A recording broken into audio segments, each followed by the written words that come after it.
Hello everyone, Sangeeta রান্নাঘরে সবাইকে স্বাগতম জানাচ্ছি। আশা করছি আপনারা সবাই খুব ভালো আছেন। আজকে আবারও হাজির হয়ে গেছি আরেকটা রেসিপি নিয়ে। আমার আজকের রেসিপি আলুর পরোটা। সন্ধে 1 কাপ চায়ের সাথে যদি এরকম গরম গরম আলুর পরোটা থাকে তাহলে কিন্তু সন্ধ্যের আড্ডাটাই জমে যায়। তাহলে ভিডিওটা না টেনে পুরো ভিডিওটা দেখার অনুরোধ রইল। তো চলুন শুরু করা যাক আমার আজকের এই রেসিপি। আমি এখানে একটা পাত্রের মধ্যে 3 কাপ ময়দা নিয়ে নিচ্ছি। এবার এর মধ্যে দিয়ে দিচ্ছি সামান্য একটু নুন আর দিয়ে দিচ্ছি সাদা তেল। এবার নুন আর তেলটাকে আমি ময়দাটার সাথে খুব ভালোভাবে ময়ান দিয়ে নেব।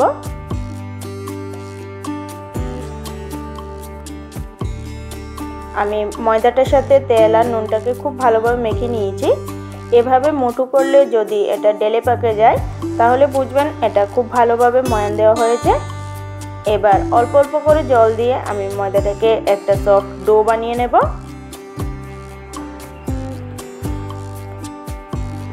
আমি অল্প অল্প করে জল দিয়ে এটাকে একটা সফট ডো বানিয়ে নিয়েছি।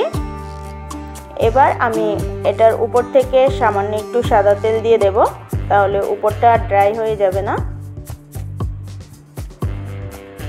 এবার তেলটাকে খুব ভালোভাবে আমি ময়দাটার সাথে মেখে নেব। এবার এটাকে ঢাকা দিয়ে আমি 10 মিনিটের জন্য রেস্টে রেখে দেব।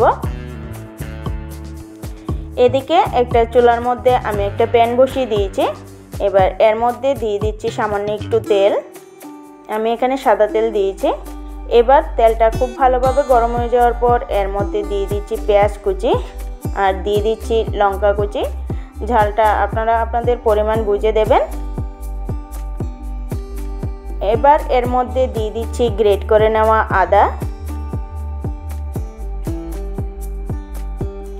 এবার পেঁয়াজ লঙ্কা আর আদাটাকে আমি ভালোভাবে তেলটার সাথে মিশিয়ে নেব। এবার এর মধ্যে কিছুটা মশলা আমি অ্যাড করব। দিয়ে দিচ্ছি সামান্য একটু নুন, দিয়ে দিচ্ছি হলুদ গুঁড়ো। এবার এর মধ্যে দিয়ে দিচ্ছি সামান্য একটু লঙ্কার গুঁড়ো, দিয়ে দিচ্ছি জিরে গুঁড়ো। এবার সবগুলিকে আমি পেঁয়াজটার সাথে ভালোভাবে মিশিয়ে আমি 1 মিনিটের মতো পেঁয়াজটাকে ভেজে নেব। পেঁয়াজটাকে আমি 1 মিনিটের মতো ভেজে নিয়েছি। এবার এর মধ্যে দিয়ে দিচ্ছি বয়েল করে নেওয়া আলু। আমি আলুটাকে বয়েল করে রেখেছি আগে থেকে। এবার হাতের সাহায্যে আমি এটাকে ভেঙে এর মধ্যে দিয়ে দিয়েছি। এবার পেঁয়াজটার সাথে আমি ভালোভাবে আলুটাকে মিশিয়ে নেব। এখানে আমি কিছুটা চিলি ফ্লেক্স দিয়ে দিচ্ছি।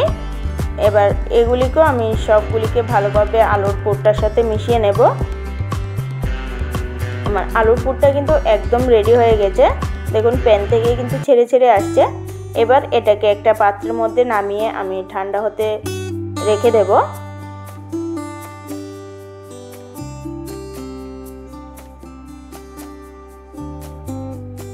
এদিকে আমার ময়দাটাও কিন্তু সফট হয়ে গেছে। এবার এটাকে আবারও একটু মথে নিচ্ছি। এবার এখান থেকে আমি গোল গোল করে লেচি কেটে নিচ্ছি। আমি একটু বড় সাইজের লেচি কেটে নিচ্ছি।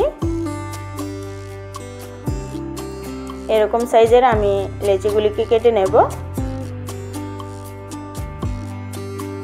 এবার এখান থেকে একটা লেচি আমি বোর্ডের মধ্যে নিয়ে নিয়েছি।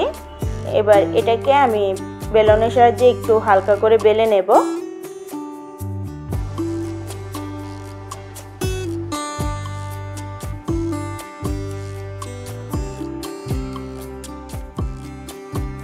এবার আমি এর মধ্যে দিয়ে দেব 1 চামচের মতো আলুর পুর।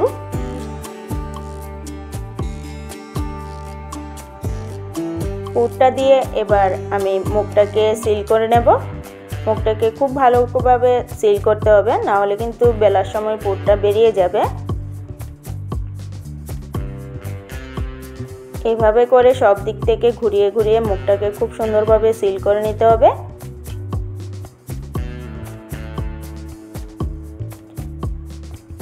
আমি মুখটাকে খুব ভালোভাবে সিল করে নিয়েছি।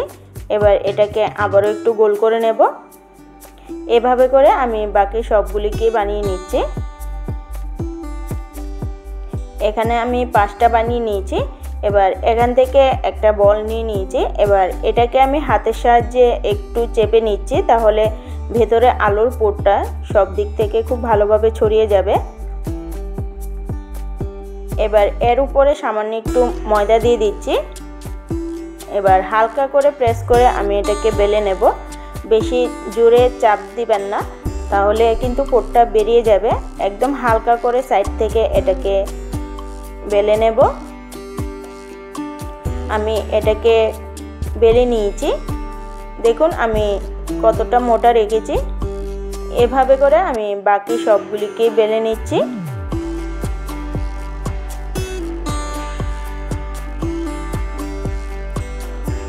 এবার আমি কড়ার মধ্যে দিয়ে দিচ্ছি একটা রুটি।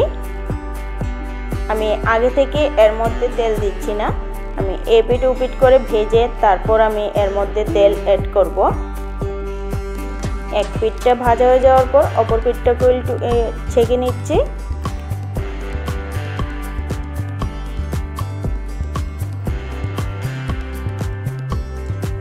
আমি দুনো পিঠ ভালোভাবে উল্টে পাল্টে ভেজে নিয়েছি। এবার আমি এর মধ্যে দিয়ে দিচ্ছি সামান্য একটু তেল।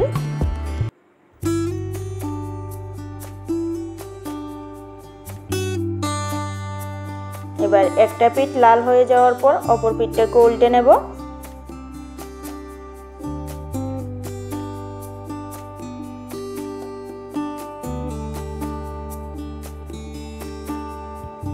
দেখুন কতটা সুন্দর হয়েছে। এভাবে চেপে চেপে আমি এটাকে ভেজে নিচ্ছি। দেখুন কতটা ফুলে উঠেছে।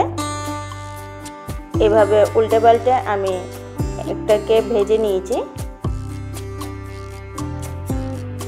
আমার একটা আলুর পরোটা একদম রেডি।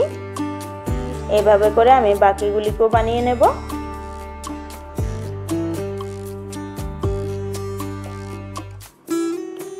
এখানে আমি সবগুলিকে বানিয়ে নিয়েছি। আশা করছি আজকের এই ভিডিওটা আপনাদের ভালো লেগেছে। যদি ভালো লেগে থাকে একটা লাইক করে দেবেন, চ্যানেলটাকে সাবস্ক্রাইব করে আমার পাশে থাকবেন। আমার চ্যানেলে নতুন বন্ধু হয়ে থাকলে চ্যানেলটাকে সাবস্ক্রাইব করে পাশে থাকা বেল আইকনটা ক্লিক করে দেবেন, তাহলে আমার ভিডিওর নোটিফিকেশন সবার আগে আপনাদের কাছে পৌঁছে যাবে। আজকে